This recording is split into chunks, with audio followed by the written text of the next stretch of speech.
There you going? Well, this is it, man. This is summer in New Zealand. It's pissing down, raining cats and dogs. Check out the water on the side of the house. All the guttering's broken, so it's all coming down there. It should be coming down the end. The tree house, amazing, it's still standing, or what's left of it, but it's a real shitty day. So this video that I'm making for patrons, I think it'll just be patrons. I don't think we're going to make this public. I think it's going to be one of those ones that we keep in house with just you guys, you and me, the people I trust. It's about trolls. Now I do get the occasional troll on Patreon, people that join up just to be dicks, and that's okay, I don't mind. But this particular troll, well, we went troll hunting and we caught the bastard. Hell yeah. And I'm smiling, man.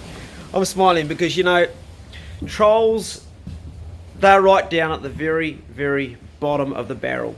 I mean, in society, you've got the bottom feeders. When I say that name, I'll make sure I'm not on my logo there because that would be a bad connection. You've got the bottom feeders at the very bottom, and then below that, you know, you've got the trolls in the murky underbelly below the bottom feeders, because they feed off the knowledge that they might have hurt someone. Well, that's what their intentions are. Or they may have damaged somebody's integrity, or they may have destroyed somebody or stopped somebody from being happy. So what sort of a fucking parasitical, low-life maggot of a person is that? I don't like them. I'm pretty tolerant with most people and most things, but trolls are so destructive. And they are destructive. I deal with them on a regular basis. I don't get that many. You know, I mean, as far as my channel goes, considering it's over 43,000 people, I think numbers-wise, I do pretty well. You know, I get a few hate comments, but nothing that ever really rattles me. Anyway, this latest one did rattle me because he started making allegations of something I'd done and kept on saying it in the same, like something that happened, he said it in 1993 at the Hotel Motueka, blah blah blah, and we'll get to that comment later on. We'll just pause because she's going to be in the camera the whole entire time. Just hold that thought. Oh, we're still not paused. Right, back again. Hitler once said that a repeated lie becomes a truth. So this particular troll kept on putting a load of comments about a thing that happened at a time, at a place. The date was 1993. Well, all of 1993 I wasn't in New Zealand. I was in Germany. I was in Germany from 91 to 2005. So straight away I knew this guy was, you know, way off track. Let's go back a little bit though to the damage that trolls actually do. Everybody has different levels of sensitivity. Some people can handle the most extreme cases of mental abuse. Other people, it just kills them. And to the fact that it literally kills them, they commit suicide. Two channels here of two of my mates, very close to me here, right here where I live, have folded because of trolls. A hunting mate that had a really good channel, he closed it down 2 years ago. I won't say the name because that might, I don't talk about people's names and such things, it's personal, but that it deeply troubled him to the point he closed it down. And he'd built that channel over 2 years. He put a lot of work into it. It was going to be for his business, his guiding business, and he since has reopened the channel again and started a new one, but he lost 2 years, a huge amount of work because of a couple of trolls.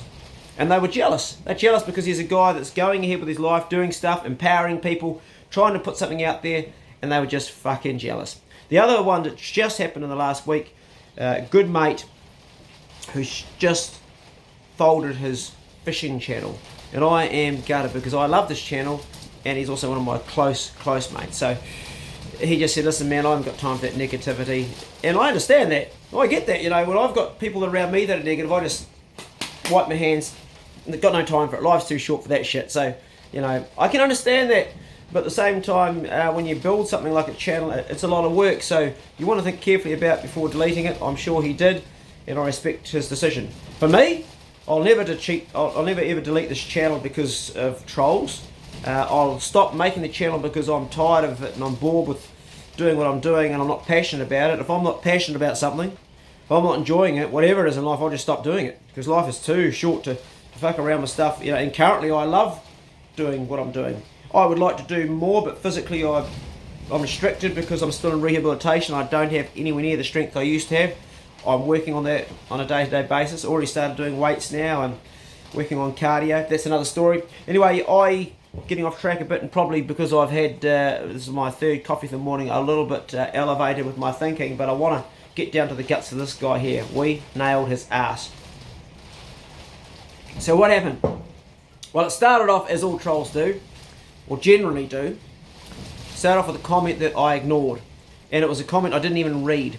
It was a week old, and it was a friendly comment. He knew who I was, he'd seen me from the past. He commented about a guy, Ken Aykroyd, that I used to play music with, and he saw me back, it would have been the late 80s when I was playing with Ken, and he tied him with me and thought it was me. He had the name wrong.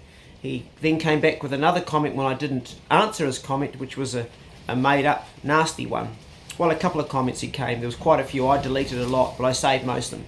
This comment then went on to say that he'd seen me in the Hotel Motueka in 1993, and I'd been racist towards him, which I've never been racist to anybody in my life. I'd bullied him. I've never bullied anybody. Most people are bigger than me anyway when I used to fight people. What else did he say? Oh, and then he brought in this bloody story about Annie the tranny from Manny, a transvestite, and the comment, "You're not a man till you've tried a man, eh?" And kept, what do you say? You kept that low, or you lay low during those years. You know, was that a one-off? Well, fuck, mate, a one-off. It was a nothing off because I wasn't even in bloody New Zealand. I've done a lot of crazy shit in my life, but never ever fucking transvestite. You shitting me? Come on, you can be a bit more creative than that. So, but he made this comment a lot of times and multiple times, and kept on saying the same date as the same place and the same thing, as if it was a truth to him. So possibly it was a truth to him, something he mixed up with somebody else and tied him with me. But you know, like I've said before, as Hitler said, a repeated lie becomes a truth. And it wasn't too long before somebody brought it to my attention. Actually, a guy at the shops was down there. He said, "Bro, you realise there's a guy online who's been saying that you were with a transvestite in 1993 in the Hotel Motueka?" And I said, "Mate, I wasn't even in fucking New Zealand then. I was away the entire year, so that never happened." No, that's what made me dig this one up. So this guy, normally I just block and delete, but I thought, hold on a minute, we're going to find out who this bastard is, because he's clearly got his wires crossed, and before I block him so he can't write anything, let's find out who he is. So I got my mate Troy to jump in there, because he's very, very good at IT stuff. I was going to ask Mike Prater, because Mike, close friend of mine also, but lives in the UK, works in Orkney, has his own IT company, and Mike, mate, he knows how to, he's like the best lead dog you've ever had when it comes to tracking a scent, a digital footprint. Like the best main pig dog in New Zealand, it would be, in digital terms, in IT terms, it'd be Mike. You give Mike a trail, he will find it. He's incredible. He's got me into places I shouldn't have gone online just because of his expertise. And he's someone I really trust. I trust him 110%. You know, he helped this channel when it was struggling. He's put hours of work in for free. And I just love the guy like he's my son. He's a good man. And he's also a patron now. Hi, Mike. I just remembered he's only just joined up on Patreon. So he'll probably be watching this, or maybe not. Anyway, it wasn't Mike I bothered, because he's got his own business. He's busy, and he's done enough for me. I asked Troy to jump in. And Troy, well, he's also like that dog who can find the scent. And he got on it and took no time at all before he found out the guy's name, Ian Donaldson. And then we did more research and more stuff and found out that he's based in Christchurch and he's a musician and so forth. And then it started to link up that he knew a lot of people that I knew. And I don't think he really realised who I really was, because he got my name wrong. He called me Dazza, Darren, Damien, which is not my name. And he got close to my real name, but nah. So one of the reasons I use the name Clay instead of my real name is also because of trolls, because you don't want them chasing you down. Now this guy also talked about my daughters. Anybody brings my family or my children into something, I'm gonna chase them down. But like most trolls, and most trolls invariably are very, very gutless. They're fucking cowards to the max, man. You know, rather than confront the guy or confront me face to face, which I wanted to do. I wanted to talk to this guy. He backed down. I gave him plenty of opportunity to write me an email. He didn't. And they're gutless. They're cowards. They are so yellow. They're so gutless and so cowardly. This is how they operate. So when you find out their name, find out who they are, flush the bastards out, and man, and this guy fucking turned. I was already, he was actually, in fairness, starting to turn already. He'd already given me an apology when I'd said to him I wasn't in the country at that time. But it didn't forgive all the stuff he had previously said. You know, calling me a bigot, calling me a racist, calling me a butthole cowboy, just a whole lot of nasty shit. So, the final one, when I told him his name, he then, again, he's backing down, but he's also a little bit threatening, saying, my advice to you, mate, would be not to follow up. Defamation of character is a very, ooh, man, you can lose a lot of money if you defame someone's name. So this particular guy here, that's Ian Donaldson, who has made all these derogatory comments against me and my family and friends, do I want to take him to court? Do I want to pursue it more? Haven't got the time for it. I don't want his money. I don't want anything. I just wanted to shut the bastard down, and we've done that.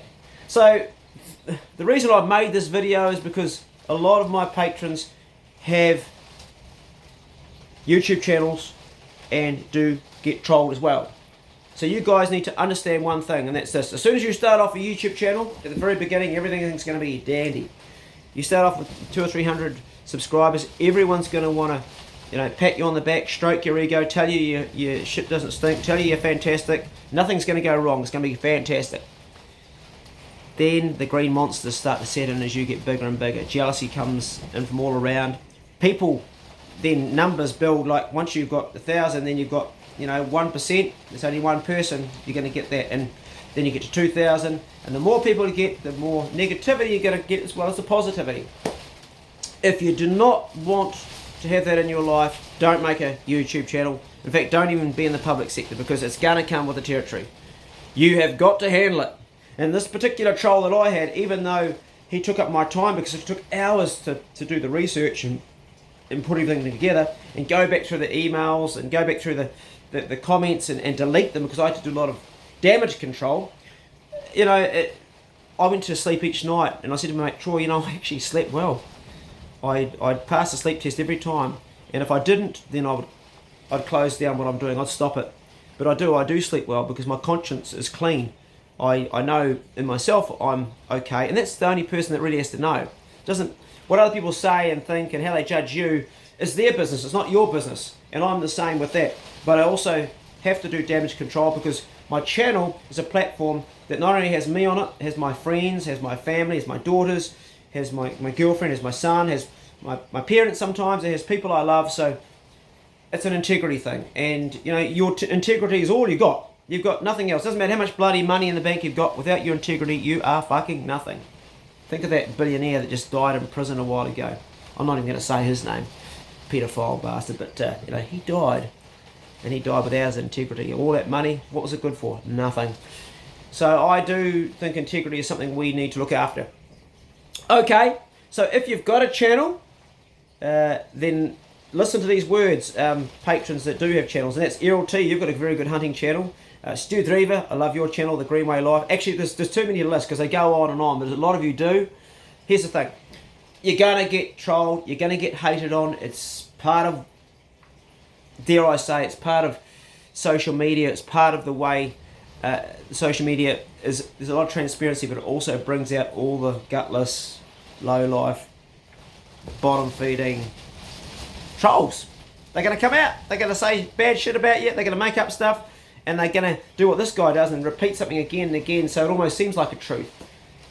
You've got to handle that, and you've got to do it in a way that doesn't get personal if you can help it. Don't take anything ever personal. It's a hard one, but you've got to be this way, because if you do, it'll chew you up, and it'll eat you up, and it'll kill you, and then your channel, you'll quit it. So if it's not fun in anything in life, don't bloody do it. So I deal with these comments. I don't get a lot, you know, probably every week I get 1 or 2 negative comments, mostly anti-hunting or jealous people, but they're really water off a duck's back to me, but you do have to do damage control. This video is not the sort of video I normally make, but I just wanted to share it with you, and I have shared it with you. Hope it was useful and interesting, and at least amusing for you. I won't be pursuing Ian Donaldson anymore. Good luck to him in his life. I hope he sorts out his mental disorder, because obviously that is a mental disorder to do something like that to someone. Stay positive yourself. Don't let the bastards grind you down. Be good. If you can't be good, be careful. I'm going to drink more coffee. Actually, what I'm going to do is I'm going to go and cook up that rabbit I shot, because it's pissing down outside, the weather's crap, and it's a good day for rabbit casserole. See you later. And I've drunk way too much coffee. Living dangerously.